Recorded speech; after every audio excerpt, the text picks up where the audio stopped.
And we're live, and I'm back, folks. Yes, it's been a while. I've got an awesome guest today for the Revenge of John Reed and Hits and Misses video show. I've got Paul Richards, Director of Marketing with HuddleCam HD, who's taught me a ton about putting on better virtual and hybrid events. I'm so excited to have you here today, Paul. Hi, John, and hi, everybody online. Thanks for joining. Yep, as usual, you get to disrupt this show with your questions and comments. This is not faux interactivity. This is the real thing, so you can chime in at any time, but just be prepared. We're going to read your comments if I like them. Anyhow, I've been off the air for quite some time. Have had some health issues, not COVID. Thomas, welcome to the chat. I've had some health issues, not COVID, but I'm not going to get into that now because I want to say that I'm on the mend. I'm doing well, and I really want to have this conversation with Paul. Now, Paul and I are actually using his company's equipment, so we're going to get into that later as well. But Paul's going to give you a real cool tour of his studio because, man, he puts me to shame. But one of the things I really want you to understand is that Paul had to learn about this just like we all did, and he got better and better at it. It's not like one night he woke up and he's a genius. At least I think that's the case, right, Paul? You worked at this over time. We did, and I have some pictures of my very first studio about 6-7 years ago I can share with you. It takes some time, but it's really beneficial, and I think we're going to talk about it today. Great. So those of you who follow Diginomica know that I've written an excruciating series of articles hammering event planners for what I perceive as sort of massive creative failures in both virtual events and hybrid events. And sometimes I feel like I can be a little too harsh and not offer up enough tips and suggestions. Today, we're going to change that because one of the really cool things about Paul is that Paul was working on hybrid events before pandemic times. So you were already thinking about this as far as how you could create a really interesting hybrid business model that's both more inclusive, so people who can't make it on the ground can be there, but also that it's a really interesting monetization opportunity and a great broadcast challenge. So you wrote a book. In fact, you've written more than one book on virtual streaming. The one I have is The Virtual Ticket: How to Host Private Live Streams and Virtual Events. And one of the great things that I saw in a summary of that, you said, you've built a Stream Geeks community. I'm going to ask you to tell us about. You said you have an impressive following, tight-knit online community, and you continue to inspire, motivate, and inform those who refuse to settle for mediocrity. So I love that. We're not setting for mediocrity anymore, Paul, on our hybrid or virtual events, right? That's right.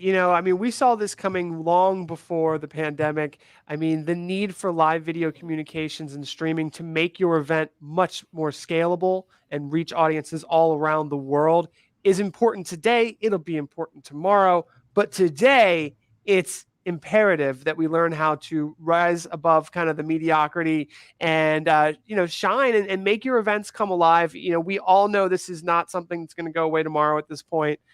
So we got to learn how to use the technology to grow, and it's truly possible to really shine and do amazing things with this technology. Right. So I guess we can divide our time a little bit. We'll talk about both hybrid and virtual events because I think event organizers are kind of scrambling between these two formats as our unpredictable life plows on here. But Paul also has some tips for us. We're going to be counting down on sort of the best tips for hybrid events and also some gotchas to avoid. But in the hybrid scenario, this was interesting to me because this is pre-COVID times now. You went to some events where you just were kind of surprised, right? That like they actually had cameras set up and yet they weren't taking advantage of live streaming. So can you kind of tell us how that sort of sparked your interest in the Stream Geeks organization around hybrid and live streaming? Yeah, so, I've been to many, many trade shows. We go to the NAB show, which we were going to help live stream before it was canceled 2 weeks ago. We go to Las Vegas. We go to all these conferences, and I've seen it all. Most very large conferences until very recently had no digital component, no online streaming.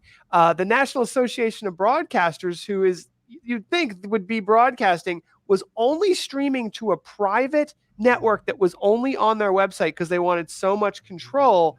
And to me, being, a millennial, a younger person, wondering, why isn't this on Facebook? Why isn't this on YouTube? Why? This is free content. Why are you not using social media to bring people and engage. And these questions weren't being asked at the highest levels of large trade show organizations. So, today everyone's got a hybrid scenario, and, I'm happy to talk about what I've seen work. But even before this whole pandemic, it was like, there's a huge business model beyond people who are willing to fly to Las Vegas or come to your event, which is located in XYZ state. Let's make it scalable. It's economical. We can reduce ticket prices for virtual to fit the ROI that you can deliver. And the virtual ticket is about how can we make that ROI better? And how can we have a digital approach that brings ROI? Because there is so many different ways to do it. And it makes your event scalable. It makes your event more accessible. John, you attended the Presence Summit, which was kind of a case study for me, where we had someone who was in a wheelchair, could never go to our conference in person, and was able to attend virtually and get a pretty good experience out of it. Yeah, absolutely. One of my favorite moments in that whole event, the Presence Summit, was hearing him talk to that experience and how, he had felt sort of perpetually excluded from events, and that had changed for him as a result of that. And that was when a lot of light bulbs went off for me, thinking like, wait, this shouldn't be something we're just doing as a coping exercise in the pandemic. This should be something we're thinking about long-term from a business model and inclusion perspective. And also because if you do it right, it's just plain fun to do, right? I mean, it is. It really is. And, edutainment is my favorite word in that category. The ability to educate and entertain has been studied. We need to have fun when we learn. It increases our learning capabilities, and it makes everyone's attention and focus that much better, which allows you to do your job even better. So, if we can make it fun for us, and sometimes that's hard, John, because the technology is scary, right? We're not sure if we can pull all of this off. We're not sure if there's going to be an audio issue or a video issue. And that's where Stream Geeks came from. It's like, well, let's create, you can go to streamgeeks.us. It's just totally free content about solving issues, overcoming problems, and seeing what the latest and greatest is out there, because every year the technology gets better. Every year there is something that's an anarchy or an archaic system that's being replaced that people are still using. And so it's incredible when I talk to people and say, did you know if you do it this way, it's half the cost and it's twice as good? It happens all the time with technology these days. So learning about the latest and greatest can save you money, make you better prepared, it can be more reliable. What's happening with the cloud and smartphones and live streaming technology is just incredible. Absolutely. So, Thomas, you said that you're looking forward to learning what is missing from your home studio, and I'm going to try to accommodate that with Paul giving you a bit of a tour here in just a few minutes. But before we do that, I want to talk a little bit about the Presence Summit event, because I actually wrote about this in Diginomica. If you do a search for Presence Summit on Diginomica, you'll find a couple different articles I wrote the reference to that. But it was a really kind of a lightning bulb moment for me about exceptional interactivity at events. And I thought it really addressed a lot of concerns that I've heard from large scale enterprise software event organizers, which is like, well, I couldn't put on an interactive event for, 10,000 people or whatever. But what was so interesting about what you did there is you essentially had two tracks. You had, correct me if I'm wrong about this, but you had a free track that was very accessible, that had ongoing YouTube live streams and all that. But you had a premium track, which I was given access to as a media member, which was a paid track. And that track focused on interactive sessions. And the reason this structure makes so much sense to me is, look, not everyone's going to want, let's face it, not everyone's going to want to pay for an online event, no matter how great it is. Well, that's fine. They have the YouTube videos. They could register and watch that, and that's fine. Or they could just get the stream if you decide not to even require registration for that. That's your choice. But then this premium track really had high value for the participants. I mean, the cool thing was just what was happening in that room was kind of a Zoom room kind of vibe. You guys were in studio facilitating, hosting. As keynote speakers rolled off the stage, they would join the informal discussions that were happening. And the coolest thing was you guys weren't lecturing anyone about, oh, you should be watching the keynote videos.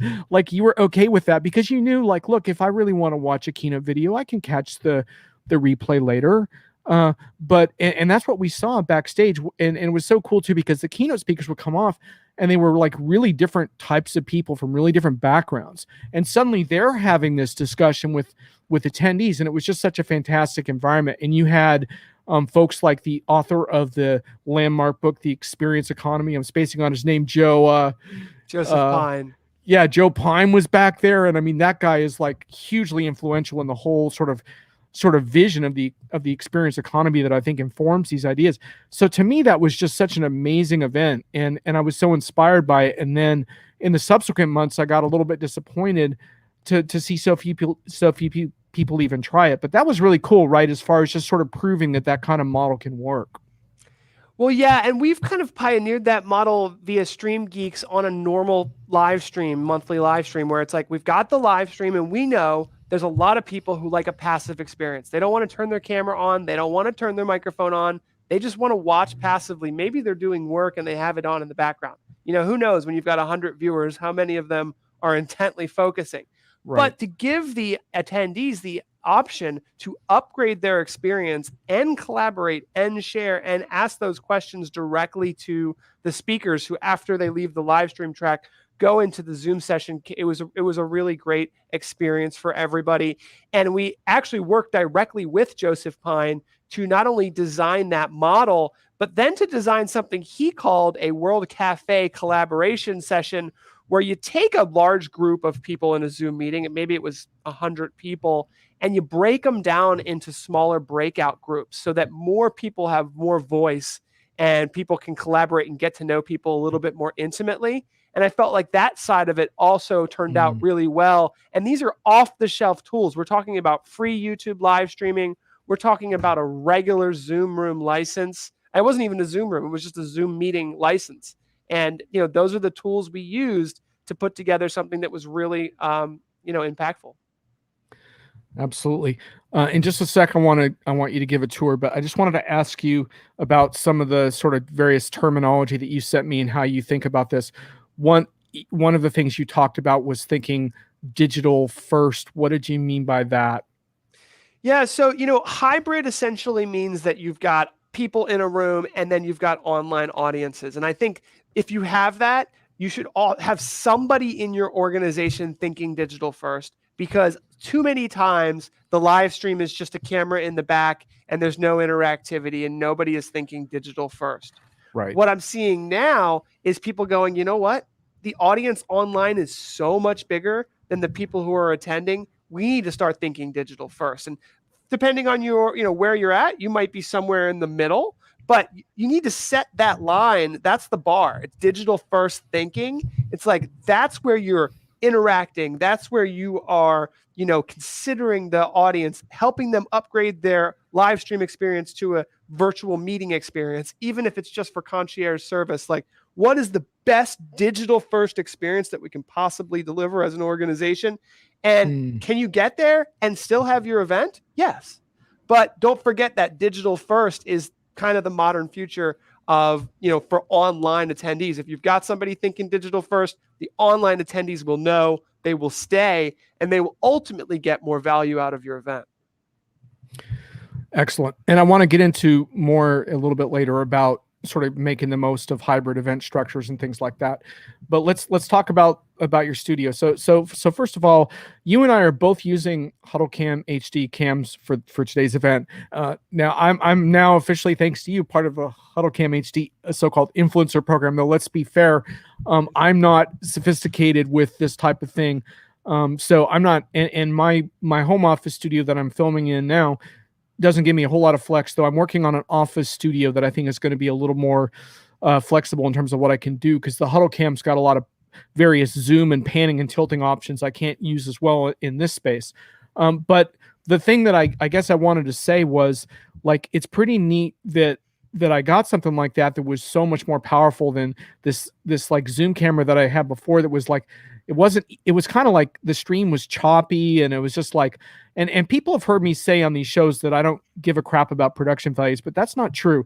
I mostly the reason I've hammered away at that a little bit is I've been to a bunch of enterprise events with people with deep pockets who I felt were spending more money on production, and they should have been spending more money on the content.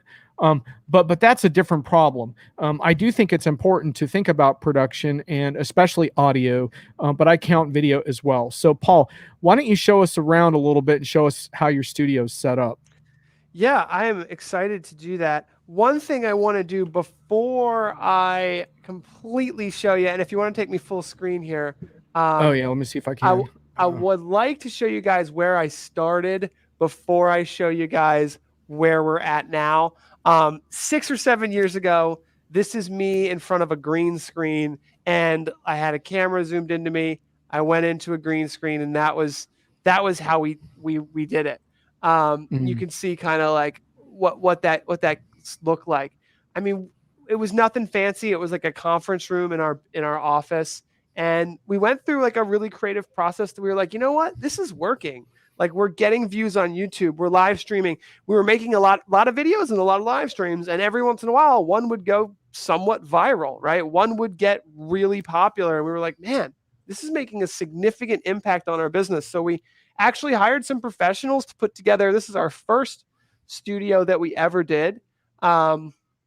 And you can kind of see that there. We had like a brick background, a blue background. We had a professional set, and we got a YouTube subscribe pillow, things like that. And you can see from this picture, it's just a nook of a side of a conference room. Right. And if you can see that, but it's just like, It wasn't, we were just inventing it. It's just a wall that we invented, but it looks pretty good on video. So it really helped kind of, again, get away from like being mediocre and trying to really build something. This was our second studio here. That's what we got. Now at this point, we have a producer working full time, working the live streaming software back there. We upgraded our studio, started to do some new things. And now where I'm at right now is our third studio. And what we did, you can sort of see in this picture, is we put in a stand-up desk. And that's going to be one of my tips today, is like, stand up, get the blood flowing, get creative. And what I'll do now is I'll switch to this camera, and I'm going to zoom out and sort of show you our studio here. Oh, cool. So now this is the third studio that I've ever done. But one thing you'll notice right away is I got a wireless microphone, right? Now you can see my Crocs. Uh-oh, I didn't want you guys to see that. It's okay. Just joking. But I'm totally mobile, right? I can walk around. I can do stuff. We've got 3 different sets. We're using every single wall differently. This is our Stream Geek set. We've got PTZ cameras kind of everywhere, more than probably most people need, but we're showing this tech off all the time. Lights, all kinds of stuff here. But the one thing that is like my favorite thing, that if I had to buy like one thing again, it was just a stand-up desk. It's just a stand-up desk. And usually a lot of times it'd be like me over here, and then I have a co-host. Now that's another thing, John, is a co-host. Now, I know you bring on guests remotely, and that's a good way to do it too. But man, a lot of times I was trying to be the educator, and it's just me, and I'm just talking. Getting a co-host or someone to interview really helps. But yeah, that's a little look at the studio here. We've come a long way. We've got a beast of a live streaming computer to make it all work. And that's where the producer sits. And then this is our main streaming area here. You can see we even have like a camera on the ceiling to shoot down. It's pretty in-depth. It's more than most people need, but it is something that you might see, at like a modern corporation or, something like that. Sure, absolutely. And when you bring in guests, do you have them on like video monitors as well, or how does that work? We do. Let me see if I have another camera that can show you a couple different angles here. Let me see. Okay. This one. Okay. This one here is going to be able to show you the other side of the room here. Oh, sorry, going a little out there. So this side of the room, I'm going to zoom out and go a little slower. Sorry. That's how I'm monitoring you right now. Oh, cool. So over there, that's the broadcast studio, and that's called a confidence monitor. So from there, I can see whoever I'm talking to, and that's why my main camera is kind of right over there. So it looks like I'm looking at you when I'm over here. Yeah. We have an interesting comment from Irit. She loves the speaker moving and being able to use some props and whiteboards. Too bad most of us don't have that option in our home offices. Do you have any tips for people who are like maybe not in an office setting or where they have a lot of room, but is there one or two things they might want to try?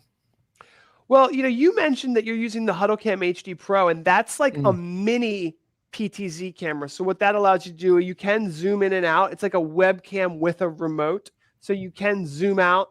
You can get that tight shot like John has, and then you can zoom out and show a whiteboard. Or you can do something like a PTZ preset where you're able to have a preset on a whiteboard.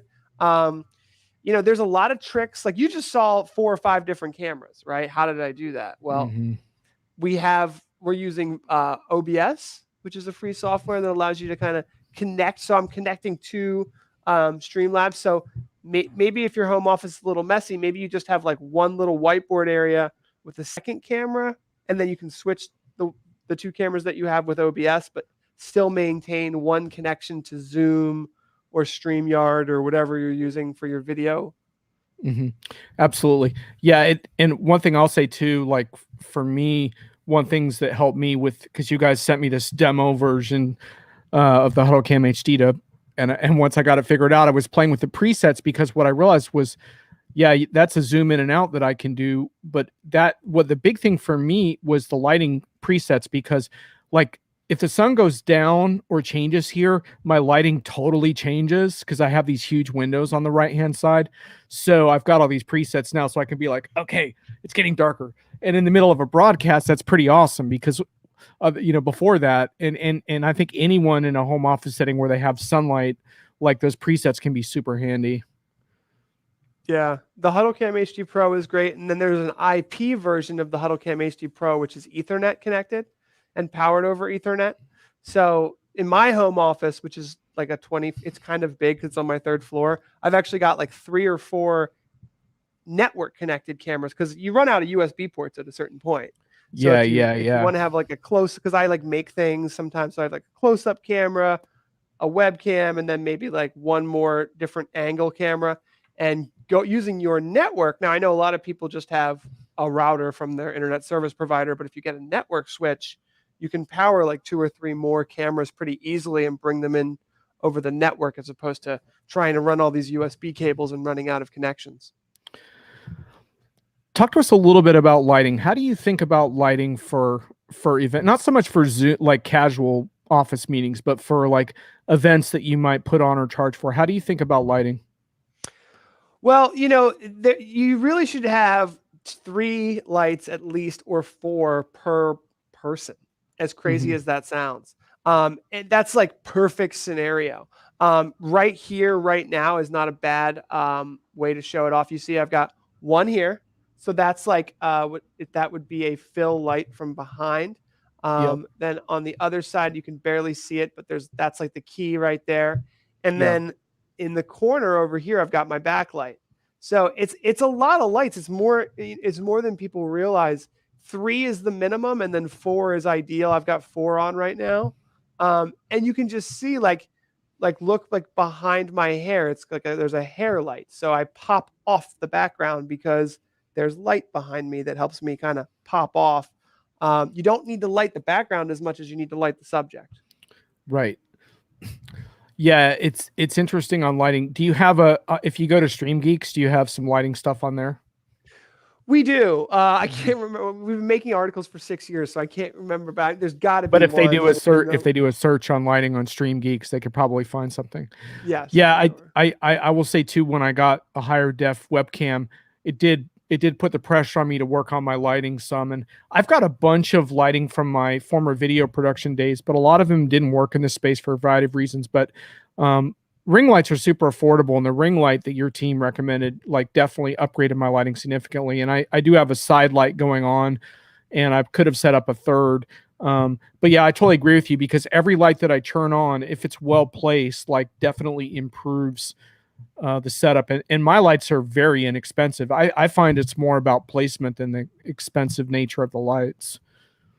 Yeah, I agree. And LEDs don't really take much electricity. They're cool to the touch. So the technology has come a long ways there. Right. And the final piece then is, and Thomas, by the way, I hope you're getting some home studio tips. Just revisit your comment there. I hope you're taking a few notes here, and feel free to add further questions on that. How do you think about audio?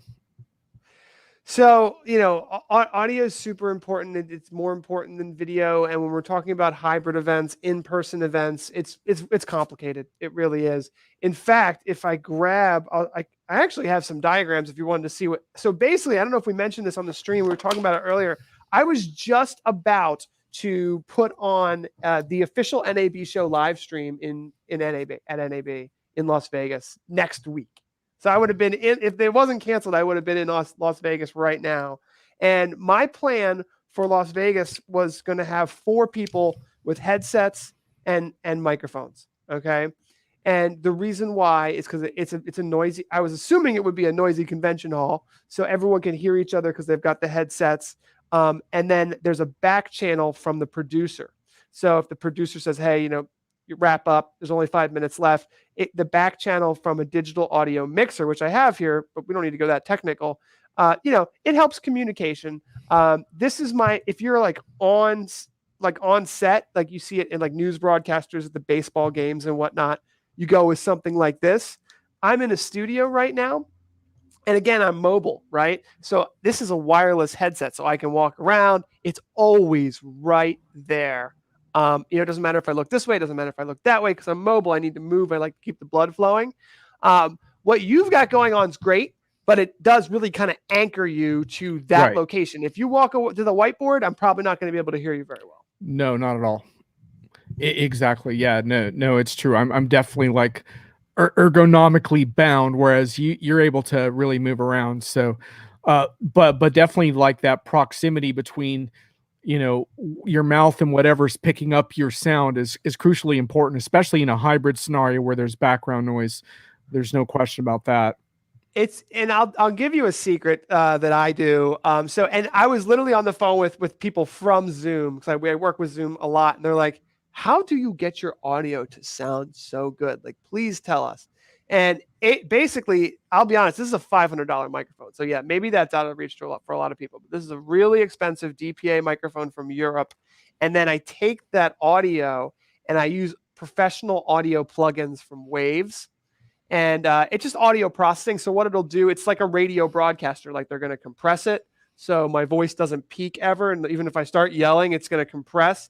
And it does noise suppression, because you'd be surprised how much a good microphone will pick up a light that has a hum, or a voice or a whisper or something, and just noise in the room. There's amazing algorithms to just reduce background noise and only focus and capture your voice. So yeah, get the microphone as close to your mouth as possible. And if you're looking to like super impress people and really go above and beyond, we have videos about the audio plugins that we use, and I'm told that it sounds very clear. Yeah, absolutely. And in my mind, that's one of the things where the art of the possible for hybrid events starts with audio, because especially in the enterprise world where we live in, I know you're an advocate for entertainment, and I understand why, but audio content is the bottom line, because sometimes you're going to be watching a speaker for 15 or 20, 30 minutes, and if the audio is not up to par, you're just, the diminishing returns hit very quickly. So got to have it. Cool. All right. Well, thanks a lot for that tour. We can potentially revisit that if there's any other questions. Oh, Thomas, you're asking about good directional mics. He's got a Shure MV7. I mean, I don't want to know if I want to get too deep into sound equipment, but probably your audio guides would point people in some directions. Yeah, I mean, I'm a big fan of the Audio Technica shotgun mics. If you're looking to be super directional, if you're hitting the showroom floor, or you need to get right up on somebody. In fact, I've got one right here I can show you guys that I recommend quite a bit, which is the classic, right? The classic Shure M58. Thing about these babies is you just got to know how to use it. You got to be right up on this baby if you want it to work. If you're looking for something that you're going to point at somebody, to get it right at it, that's where you're looking at a shotgun mic. And those are great if you know how to use them, because they just go, it's like a flashlight. It's like, that's where I want to pick up my audio. And that's pretty amazing if you want to go that direction. In fact, some people, John, will have a similar scenario as you, where they know exactly where they're going to be, but they don't want a microphone on the table and they don't want it right in their face. And they put one of those directional microphones on the ceiling or out of the camera frame and point it right at where they're sitting. Yeah, absolutely. There's also some good options with lavalier mics that can work pretty well in some cases also. So, but in general, again, it goes back to thinking through the audio ahead of time and making sure that your pickup is close to your mouth and addresses background noise in a meaningful way. So let's talk a little bit about hybrid, because one of the things that's been going on lately, and I'll give you my quick theory. I think that event organizers had a fantasy that we were going to be back together in person this fall. And I think that was why they kind of fell back on innovation on events. And now there's no more excuses. Events have to push the envelope here, because more events are going to be virtual, and the ones that are on the ground, you need a hybrid backup plan, if not a monetization scheme. I mean, either way, whether it's a backup in case you have to cancel, or better yet, it's a forward-thinking way of making your event more inclusive and superior. But here's the thing, and I've been writing about this on Diginomica. You can search for hybrid events and see my view on this. Hybrid events are not about streaming your keynotes. That's just the beginning. That's not a hybrid event. I don't know how many times I can say it. So Paul, you have some great hybrid tips we're going to go through, but what are your thoughts on sort of taking steps away from thinking that, oh yeah, we streamed our keynote, so now we have a hybrid? What else would you want to see? I know you talked about that in digital first. What would you want to see for a hybrid event? Well, and I'm really open about, what we were planning at the 2021 NAB show. I was like, this is our chance. It's the world's largest broadcast show. Let's show the world what a return to person is going to be like. Sadly, it was canceled because there wasn't the attendance, that people didn't believe in it. The Delta variant was going too high, and it kind of broke my heart. But here's what we were planning. We wanted to do mobile live streaming to show people the showroom floor. And if you've got a keynote, yeah, you're going to stream the keynote. But are you going to stream a behind the scenes, interview with the CEO that's exclusive for that audience and give them, you see it's out there. You see what Twitch is doing. It's incredible. Twitch is a live streaming platform. Twitch has purchased a really big venue in New York City, the Bowery, and kept it from going under. And they live stream the events. There's no audience, but then as soon as the music's over, the DJ or the musician sits down and answers questions from Twitch, from the live stream audience, for 30 minutes. And it's like there's a huge crowd there, and you feel like you're part of it. So it's about finding those opportunities that make sense for you to deliver that interactivity. So at the NAB show, we were like, all right, as soon as the live stream starts, I want to be on the showroom floor. I don't know if my live view backpack is anywhere around here, but we were going to have like a mobile streaming backpack, hit the showroom floor, and just literally bring the chat with us. What do you guys want to see? What are your questions? Let's go into the event. A lot of people are kind of thinking, I think, let's just set up a live streaming system and just stream from one location. But with the cloud, and a few smartphones, you can have someone streaming from over there and someone streaming from over here, and you can have your main streaming system, and you can cut between them to produce something really amazing. So, the cloud is really changing things, and I get it that it's new, and we've got some videos on it. I published a video on our Stream Geeks channel about what we were planning to do, but I would say, yeah, go beyond the keynotes. And sometimes it is a virtual thing that you're offering. As we mentioned, we live streamed our keynotes at the Present Summit, but we allowed people to jump into a Zoom session where the keynote speaker eventually ended up. And then a lot of the thinking was planning the Zoom meeting. How are we going to bring people into small groups? How are we going to get the speakers in and out? Are there going to be exercises that everyone is participating in? Tons of value that you can deliver virtually. But from a live streaming perspective, there's tons of tricks too that you can do to make it super engaging. I mean, if you look at IRL streamers, in real life streamers, they take people to New York City, they take people to Ireland, they take people to Rome, and they just walk them into cathedrals, and they walk them right into beautiful places. You can't stop watching because it's so engaging. How can we bring that into an event that's already planned and make it Make it so that the viewers are seeing behind the scenes. Make it so the viewers feel like they have some type of control. We can't deliver them an in-person experience, but can we deliver them a voyeuristic kind of avatar experience where they're part of it? Yeah, absolutely. And I think one thing too is like you could conceive of it in terms of, okay, like with your presence event, like, yeah, you might have a smaller group that really wants that interactive experience, but how could you create a hybrid online track for those people? And it wouldn't have to be a huge audience necessarily, but it would be a VIP audience of people that are important that you could invite, or you could charge if you want to go the monetization route or what have you. But the point being, like, and then give those folks a more special experience like you described, where you do bring people off the keynote stage for interviews and interaction. And one thing I also suggest to people is, like, yeah, you probably can't live stream every session at your event. That's okay. But what if you designated one room or one stage as your live stream stage, right? And so you start incrementally that way. And within the context of that stage, you have someone like yourself that might be doing some facilitating and hosting and making it a more sort of community experience than just showing like a stream of a stage, which is going to get impersonal very fast, right? So I think there's some really creative opportunities here. Yeah, and I think from an event planner perspective, think VIP. What can you deliver beyond a simple stream and the content that you're already planning? What are the extra values? Can you ask the speakers to join a Zoom meeting for 15, 20 minutes afterwards, right? You're already paying them. Can you put that into the contract? Think ahead. How can you like enhance the virtual experience beyond a simple live stream?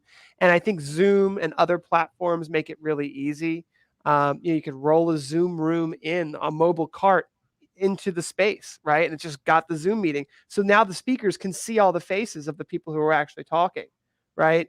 And now maybe you need to have a Zoom moderator on your team to unmute people and kick out Zoom bombers. And there is another set of things you need to think about. And I talk about it in the virtual ticket book.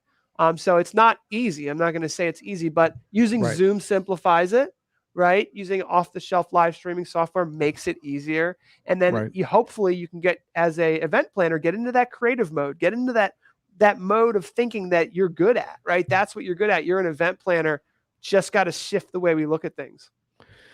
Yeah, I think the other message I just always want to get across to people, because sometimes I hear them saying, well, the software's not quite there yet, or the equipment is too expensive, or the skills are too sophisticated. And what I guess I just want to get across based on your conversation with me today is, yeah, there's a learning curve, but you can have fun along the way. And these things aren't out of your reach, right? I mean, like the software that's available now, yeah, it's going to get better, but it's good enough to do some really cool stuff, like way more than what we're typically doing, Yeah. I mean, there's so much you can do. Everyone knows how to use Zoom, but how it's the content, right? It's going back to I really don't think it's the tools, it's how you use them. I think the tools are pretty much here. Zoom just announced Zoom Events, which is designed for events planners. It's not what I expected. It's basically the meetings, the Zoom meetings or the Zoom webinar with a wrapper, but it shows the direction they're headed. It shows that, they're going to listen to their customers. I think that, yeah, the software is going to get a lot better, but we need to keep our jobs, right? We need to make these events happen. And there's no lack of tools. It's how we use them. Absolutely. Okay. So you've prepared some great tips. So let's go through your top 5 tips for getting the most out of hybrid events. You can start with any one you want. Well, I'll start with, get out of your comfort zone, right? Like, I mean, it might not be comfortable for you, but for me, that means standing up, moving around, breaking the cables, right? Being able to move. And for other people, that might be walking through a city. But remember, you don't have to do everything yourself. So what we've done at the Presence Summit and the Stream Geek Summit, I hire somebody to take a live streaming phone and take us somewhere that we want them to take us. They take us to Times Square. They take us to beautiful churches for a worship summit that we do. Get creative with who you hire and make sure they have a good cellular connection. Make sure they know how to send you a live stream. You can stay in your central area, right? So get out of the comfort zone and think about, I just look on YouTube. Who can bring value to my event? I can hire them. they've got an affinity. If their audience works with your audience, that's a big. And I think influencers are huge in this space. I think they're undervalued still to this day. So you don't have to do everything yourself, but if you think it's speaker A, B, and C, it might only be speaker C. It's actually a musical performance that you need to get people excited. And it's actually like a virtual tour with somebody who's amazing that is, you got to mix things around and get out of that comfort zone. The next tip I have is plan out the climax. Every event should have a climax, whether it's the Super Bowl halftime show, whatever it is, plan it out. And that's like the ultimate value where you're hoping all the bells and whistles are going to go. This is where, the keynote just happened and now poof, where are we going to go from there? But remember that even the climax is so important. It's such a special moment. You want to be able to extend the value. And this is something for like a keynote speaker, but it's also for an event planner. Make a great exit. So when you're done, make the exit good and extend the value. You can extend the value of an event by creating a networking group, create a Facebook group, create a LinkedIn group for the event, invite everyone there so you can extend the networking that you're already, a lot of events are selling the value of networking. Well, how do we extend that all year and then reinforce it when the event comes next year? So extend the value. There's a lot of tools for whether you could start a Slack channel just for the event, right? I mean, there's so many ways to extend the value. And I feel like a lot of event planners are like, all right, the event's over. It was great. It's done. And I challenge you to try to find ways to extend the value. I've been kind of blurring all these together. Hiring entertainment is one that most event planners know how to do. But now we're not talking about setting up an entertainer on a stage. We might be bringing them in remotely. It's going to cost a lot less. And we're going to be able to bring them in to the virtual experience quite easily. If there's an in-person audience, maybe we're putting them up on a projector. I'm not saying you have to, but if 90% of your audience is virtual now, why not, skip paying for the flights for the band, bring them in that way. We've done that many times. The cost of having G-Love and Special Sauce, who used to be a really big band in the 90s and the 2000s at the Present Summit, I think he was willing to do like $3,500. He didn't have to leave his basement. You might be getting a letter from him after the show, but he's like, my prices went up since then, Paul. Come on, man. Yeah, I mean, but and I negotiated. I was like, dude, come on, you're a cool guy. He's from Philadelphia. I was like, you're not leaving your house. Just give us a break. We want your name. Yeah. Your point stands though. Your point stands though. They're going to be cheaper to get virtually than they are in person. That's for darn sure. So folks, I just wanted to just check in with those who are watching. We're in the final segment of our discussion with Paul and getting the most out of virtual hybrid events. So if you do have any further questions while he's live, be sure to post them in the chat now. So Paul, let's continue with your tips on getting the most out of hybrid events. All right. So I went through, that was 4 already. My last one is you should be charging for access. Now, I think there should always be a free element. I really do. I think that any event, any size, unless it's truly private, should have a free element. And I talk about this in my book, whether it's just free that you're live streaming the first speech or just live streaming up until it starts, there should be something that's free on social media, building up the demand, getting people excited, getting their attention, getting their focus, and then the payment gateway may or may not happen. Now, when you're charging for access, you're asking attendees to give it a value, right? Or do you value this, even if it's $1? There's so many ways to say, all right, well, the value of this ticket is $1,000, but you can have it for $89, or $15, you know what I mean? But give it a high value, give it the highest value that you think is reasonable. Maybe you'll offer early bird discounts, maybe you'll do things, but I think that thinking of the VIP access, really challenge yourself to be like, how much value can we possibly deliver in a virtual environment and charge, and then have a free side. But people do want to pay to attend good events, and they do want to offer value. In fact, transformational experiences are much more valuable than commodities. They're more valuable than simple services. That's what we want as individuals. That's the modern economy. That's like the synopsis of Joseph Pine's book, The Experience Economy, is we want to pay for experiences. We want to pay for it. Don't go fully free. Spend some time figuring out what the value is and then how you're going to deliver on it. Absolutely. And, one of the things I really like about it too is, so I had a friend send me a link the other day of an event that was just like, I'm not going to throw the vendor under the bus, but it was like a marketing schlock event. And I said to him, I'd like to see them charge pay-per-view for this and see who would actually show up. And the answer is very few people would. And so the thing I like about your model is that when you have to charge for something, it challenges you to deliver something special and valuable. I have a quote that I picked up from one of your events I attended where someone said, our attendees don't feel like paying for recorded videos, which I thought really summed it up very well. Like, so a typical so-called virtual or hybrid event where you're watching a bunch of recorded videos, well, you're not gonna be able to charge for that. So give that some thought. On the other hand, I have a friend who charged upwards of $1,000 for virtual access to one of her conferences in specialized supply chain areas. So that shows you the amount of value she was able to deliver on that. I don't think most of us are prepared to charge $1,000 for a virtual event yet, but it gives you some idea of what is possible. We have a question here or a comment. To me, the most important part is two-way engagement during the event. While there are some tools that allow and encourage it, but we great to hear more ways to get the missed networking opportunities. That's from Arit. Paul, you want to comment on that?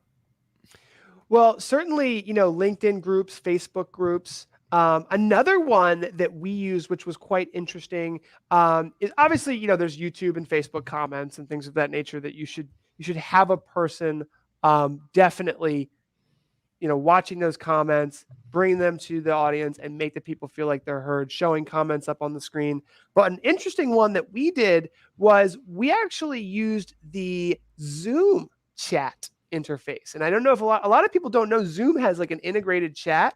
So the plan was, YouTube and Facebook, there's live stream, there's chats there. We can answer those. But in the Zoom chat, that is in the Zoom meeting client, and you can create a whole group of people and invite all your attendees to it. We had everyone who paid for a ticket got into there, and it's almost like a Slack that's integrated into Zoom. So you've got your Zoom meeting, you've got your integrated fully video audio communication, but then when that Zoom meeting's gone, you've still got a persistent chat that you have for the event. And that's what Zoom Events has kind of done because they've seen how people are using that functionality. And now that's built into Zoom Events. Slack would be another alternative, but allowing that networking to continue beyond the event via chat, message, all those group sharing, collaboration tools that are available.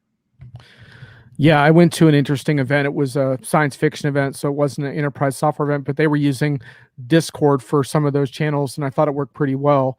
And it was the same kind of thing where they have an ongoing Discord throughout the year, and then they had some event-specific channels. And so I think to your point, there's a lot of untapped potential just with existing software and tools to do that. I also think event software is going to get better. So, for example, I went to some events that had some speed dating options, and I actually thought it was pretty fun and pretty good where you would just kind of like have, okay, here's 5 minutes with some random person, and good discussions would happen sometimes, and you'd exchange contact information. And, after a long time of not meeting people face to face, it's not a bad thing.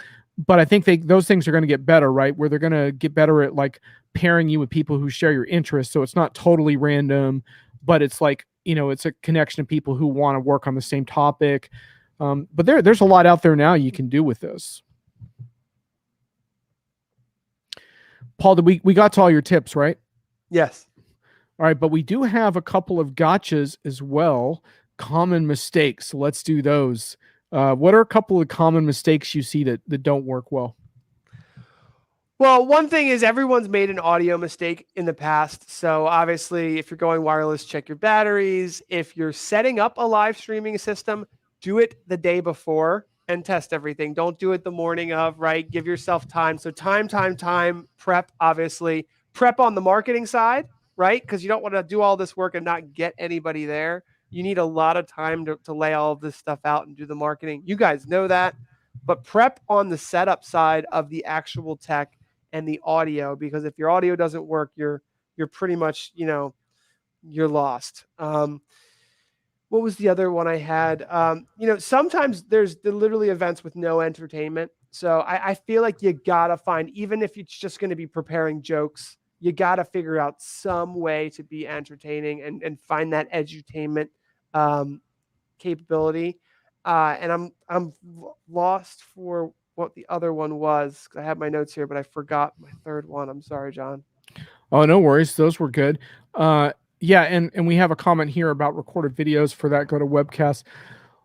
Look, I think it's the kind of thing where even webcasts, to be honest with you, need a huge upgrade, because the thing to remember is, while webcasts are free, I always make a distinction, but I call it free premium. Free premium is what I call things that are gated, that require some kind of a sign up, and I think we're actually losing our tolerance for free premium content as well. If I sign up for something like that, it better be good, because I know I'm going to get spam for my trouble of going, and it takes time to complete the form. So I think a lot of these things apply, and whether or not you take Paul up on all of his monetization advice, remember too that data is a form of compensation also. And so I think when you put on superior content online, you're also going to get more data, with the caveat where I totally agree with Paul that there should always be some kind of free something going on as well for people. So it's that balance between free and gated that I think we all have to strike. Someone says turn off Outlook if you're using your laptop. No one needs the dings. I mean, it is true too that I think a lot of those issues that we run into are things that we don't take enough time to get our laptop set up properly. Hey, Christine, it's so nice to see you on my chat. Christine and I went to high school together, which was not yesterday. I wish it was. Christine, I hope you're doing great out there. Miss you. She says, something that happens too often is too little time is left for actual Q&A of valuable presenters. Everyone wants structured content. Rarely enough time for QA of stuff that bubbles up during the plan prezzo. I think this happens because events want to deliver enough value. A lot of the value is in the unscripted combos. You've been reading my stuff, haven't you, Christine? I mean, that is it, Paul, right? I mean, I think we underestimate so much the value of these unstructured interactions, and we spend way too much time in broadcast mode, which is not really what people are craving these days, I don't think. Well, I agree. And, I mean, there's one thing in reflection that I look back on hosting live streams for many, many years and having content, is I look back at all the people that I interviewed and all the people that we had on the shows and all the speakers and all the entertainers and all the people I met in the conferences. And that's the real value, is the network that you're building. So if you are, an event host or something, I mean, those people that you're talking to, those are the people who are going to send you referrals, that you're getting we're getting FaceTime right now, John. You know what I mean? Absolutely. If we had a breakout Zoom session, we would be getting FaceTime with 20 or 30 people, right? And that's that FaceTime that you get and helps you build your network and eventually get that referral that is probably worth more than, the tickets that you're charging for a person, possibly at a virtual event. Yeah, and Thomas here says not being in broadcast mode all the time is what he likes about this particular show. And granted, like, my show is intentionally kind of anarchic, but that's just because I'm so sick of watching passive content, and I don't understand why we can't let people interrupt us and make us smarter with their questions. And it's right there. Now, I think you made an important point earlier. It does require a little more skills to build up to that. Like, it takes some practice to figure out how to get the right staffing to monitor a chat and surface questions and make sure the virtual audience is included. But it can be done. These are not, this it's not like going to the moon in a rocket or something. I mean, we can learn these skills. I agree completely. That's what I'm really passionate about. That's why we started the Stream Geeks. It's not easy for everybody, and we totally understand that. But thank you so much for having me on, Don. It's been so much fun. Yeah, and you got a little shout out here. Would love to see more presenters like Paul, engaging energy. Absolutely. And then we got a nice thing. Good moderation. Yeah. Well, look, I admit that the good moderation is is a skill, and I've practiced a lot, but it's like I said, there's other people that can learn it. You just have to embrace it. And it is a little bit different than in-person moderation, I would say. So you do have to get some experience online doing the moderation in order to get good at it. But Paul, I'm so glad to have you, and thanks for letting me try your stuff, your HuddleCam HD stuff, even though I probably don't sell it too well because I'm still like in a learning curve myself on the production side. But you come on, I was like a little intimidated because I'm like, Paul's going to look so awesome next to me, but I took the plunge. But yeah, absolutely. You were great. So thanks so much for coming. My pleasure. Thank you, everybody who was tuning in. I really appreciate the questions, and it was a pleasure. Okay, Paul, I'm going to field this last question, but you can sign out and head out. Thank you so much. Appreciate it. Thanks. So I love that. We still have Paul's set. That's perfect. Yeah, Christine, small Zoom breakouts can be an intimate experience. Absolutely. And there's different ways of doing it too. You can do, Paul, I'm going to take you offline here. Paul's been booted from the studio, but not for disciplinary reasons because he had to go. Small Zoom breakouts can be an intimate experience. Absolutely. And the breakout room technology is a great example of something that's totally underutilized, and you can use it in a couple ways. You can use it to randomize encounters, which can be very cool. You can also use it to structure people around topics that they want to do in a breakout room. That's great for projects or even activist settings. The one thing I would say is sometimes you do need to pay attention to facilitating the small group breakouts. I've talked to some people who found themselves in awkward situations in breakout rooms because there wasn't really any facilitator, and they were like, oh, what do we do? What do we talk about? And there's always issues with airtime and alpha personalities dominating conversations. But this is what so frustrates me is these are not issues that are impossible to tackle. They can be tackled, and you can do it, and it's well worth it because your alternative is this stale broadcast content that no one really wants to see anymore. So you can just go on YouTube and watch that anytime. Yeah, thanks for coming on. Great to see you again, LinkedIn user. I know exactly who you are. I'm pretty sure anyway. And yeah, you might have missed at the beginning, but I had to can the video show for a while because I just wasn't feeling well. I could still write for Diginomica and stuff, so all my writing was there, but you have to feel a certain way in order to be willing to come on video every week. I'm going to try to do this every week on Fridays for now, but the frequency may vary a little bit until I get my steam up, so I'm not committing to every week just yet. Thank you, Christine. It was awesome to see you on the chat, and I look forward to catching you on one of our high school Zoom gatherings. Okay. Yeah, thanks, Thomas. Great to see you too, man. It's always better when you're in my chat. So thanks for making it happen. And thanks everyone for joining me. And thanks again to Paul for teaching me so much and sharing that with listeners. Talk to you guys later.